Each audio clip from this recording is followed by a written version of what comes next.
O som que anuncia o fim.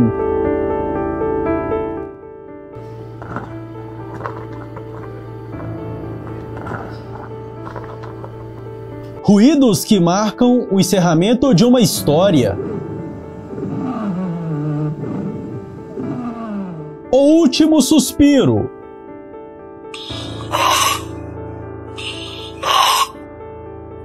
Um momento de mistério e reflexão. O olhar da morte. O que os olhos revelam nos momentos finais. Você assiste a partir de agora o que realmente acontece no momento do óbito. Você já se perguntou o que acontece com o corpo humano nos minutos finais de vida? Sons, respirações, olhares e pequenos movimentos que podem parecer misteriosos ou até mesmo assustadores. Eu sou Eberton Lopes e hoje eu vim te mostrar como o fim da vida se anuncia pelos ruídos, pelo último suspiro e pelo olhar da morte, do ponto de vista humano, científico e emocional. Antes de continuar, deixe o seu like, inscreva-se no canal e ative as notificações para receber mais conteúdos como esse, cheios de reflexão e informação.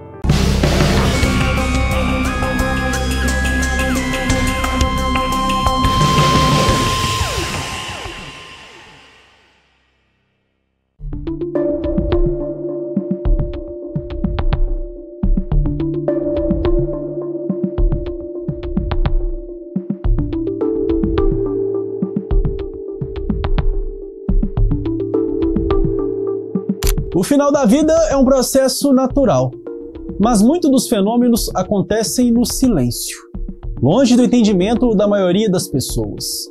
Entre eles, o ruído da morte, o último suspiro e o olhar da morte são sinais mais comuns nas horas ou minutos que antecedem o desfecho derradeiro.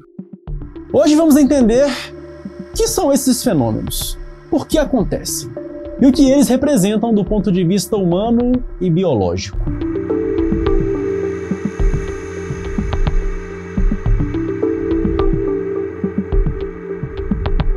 Começamos com o ruído da morte, conhecido clinicamente como estertores terminais, um som marcante e que frequentemente se manifesta nos últimos momentos da vida.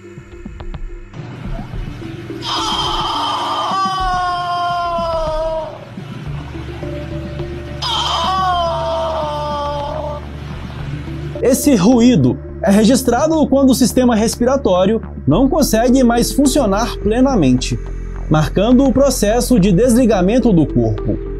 O som pode ser descrito como um gorgolejar, um respirar pesado ou um ruído mecânico produzido pela passagem do ar através de vias respiratórias parcialmente obstruídas.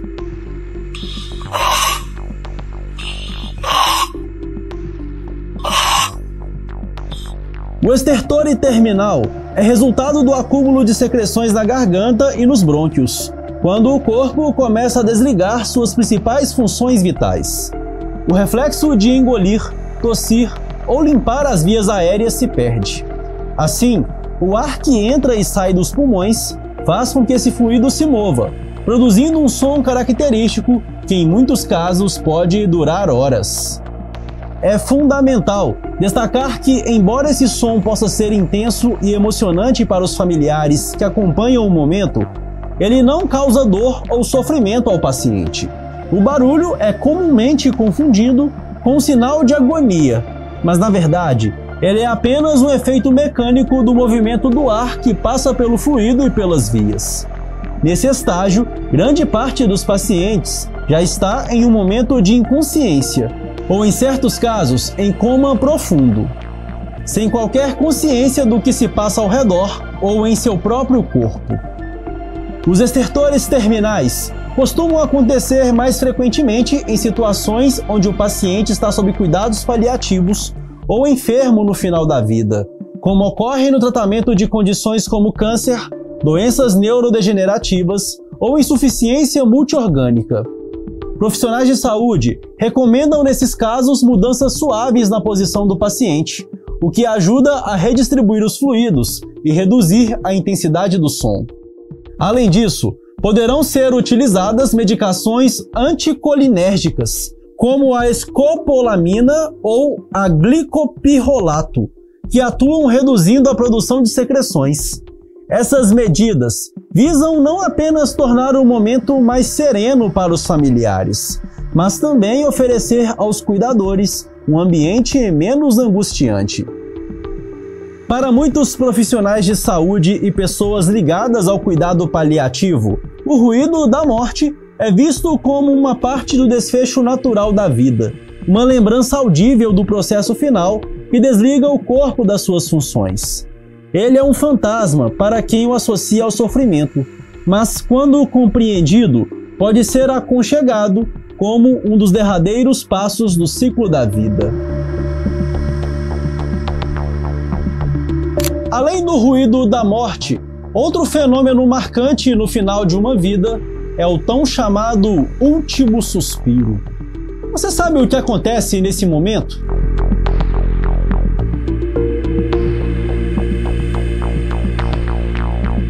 O último suspiro é, como o nome sugere, a última respiração efetiva que o corpo realiza antes da parada completa dos batimentos cardíacos e da atividade cerebral.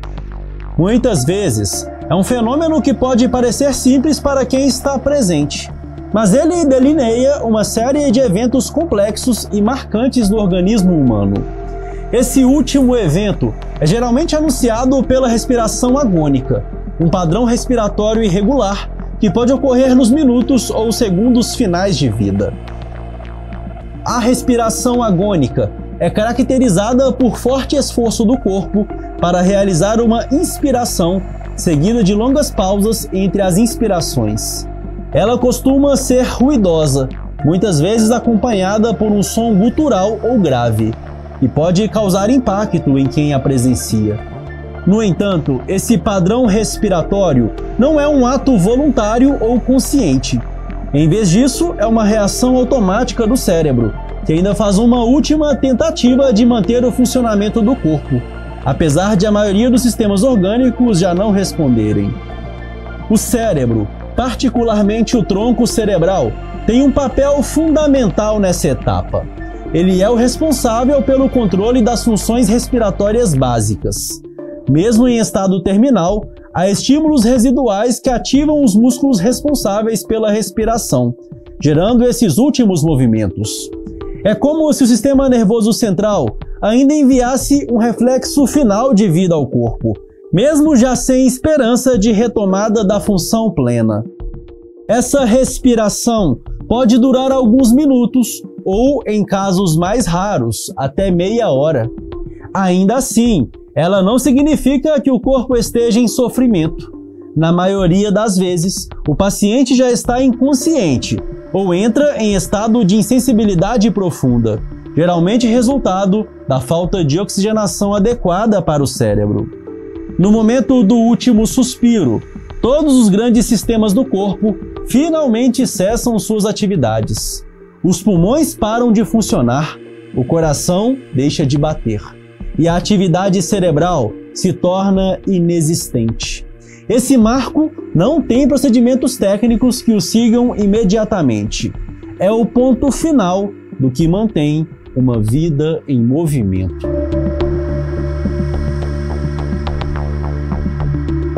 Além dos sons e da respiração, há também o olhar da morte. Você sabe o que isso significa? Você já viu?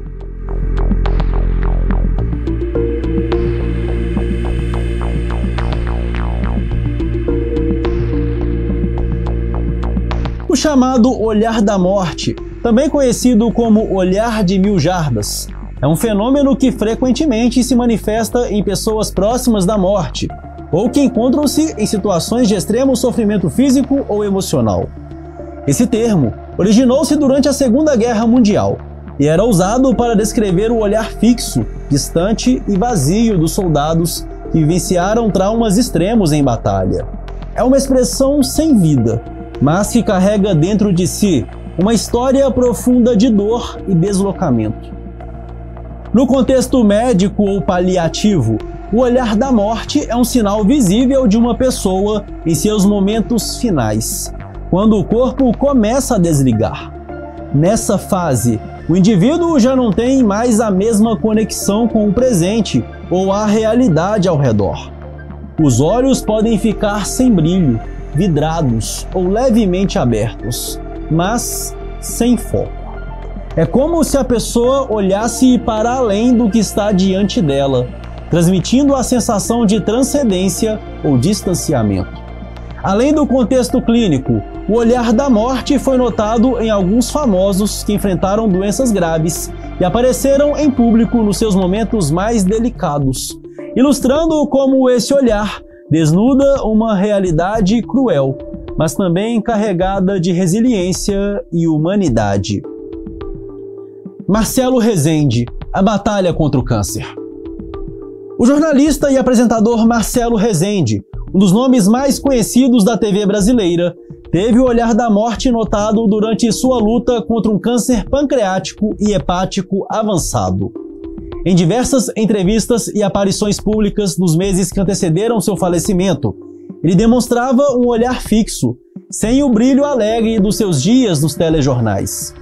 Os relatos dos que estavam ao redor de Marcelo indicam que ele passou muito tempo refletindo sobre sua vida e expressou muitas vezes tranquilidade diante de sua partida iminente. O olhar distante era uma marca visual de um homem que, mesmo à beira do fim, transmitia resignação em relação à sua condição. Para muitos, foi um exemplo de como alguém poderia aceitar a morte com dignidade, embora o processo fosse visivelmente doloroso. Cura vai chegar. Eu tenho certeza dela, porque Deus está comigo, Deus está contigo. Preta Gil, enfrentando a dor da doença e dos desafios pessoais. A cantora e apresentadora Preta Gil foi outra figura pública marcada pelo olhar da morte, durante seus tempos mais desafiadores, enquanto lidava com um câncer coloretal. Durante sua luta, Preta foi fotografada com uma expressão definida como perdida e distante. Seu olhar não era apenas um indicador de uma batalha física, mas também de uma guerra interna, uma luta contra os medos que frequentemente acompanhavam um diagnóstico grave. A família e seus fãs relataram que mesmo durante os momentos mais sombrios, a cantora ainda se apegava à esperança, mas seu olhar sempre transmitia um sinal silencioso da intensidade da sua dor. A imagem de Preta Gil nessa fase reflete como, além da batalha física, o enfrentamento da doença é uma viagem emocional e psicológica que se reflete nos olhos. Pelé, o rei do futebol e suas lutas finais.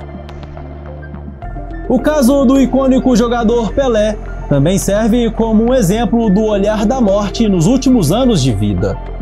Diagnosticado com câncer de cólon, o rei do futebol foi acompanhado em procedimentos médicos e altos e baixos de sua saúde. Mas em fotos, durante as fases mais avançadas da doença, seu olhar refletia uma sensação de desgaste, distanciamento e reflexão. Em suas aparições recentes, particularmente antes do falecimento, Pelé foi fotografado com um olhar calmo e sereno, mas que parecia focado em algo além do momento presente. Ele manifestou dignidade e graça, mesmo diante de uma doença incurável. Seu olhar transmitia uma mistura de aceitação e cansaço, resumindo a batalha de um campeão que, mesmo depois de vencer tantas lutas na vida, finalmente encontrava-se à beira de sua partida.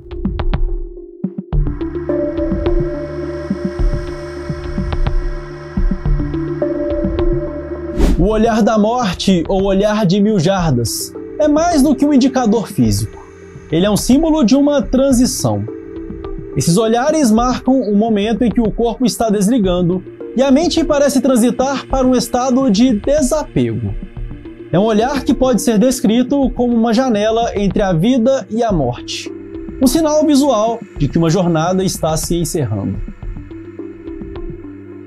Para familiares presentes no momento da morte, o ruído, o último suspiro e o olhar da morte podem ser impactantes e até chocantes. O desconhecimento sobre o que esses fenômenos representam pode trazer medo e angústia. Profissionais de saúde têm, portanto, um papel fundamental ao oferecer suporte e informação. Compreender que esses sinais fazem parte do processo natural de desligamento do corpo ajuda a trazer conforto em momentos tão marcantes. O encerramento da vida é uma experiência profunda, e respeitar esses momentos é uma forma de enxergar como o corpo humano se despede do que o mantém vivo. E você? O que mais te impactou nesse processo? Deixe aqui nos comentários, compartilhe esse conteúdo com quem se importa com o tema e ajude a levar essa discussão adiante. Eu sou Eberton Lopes e agradeço muito pela sua companhia. Até a próxima!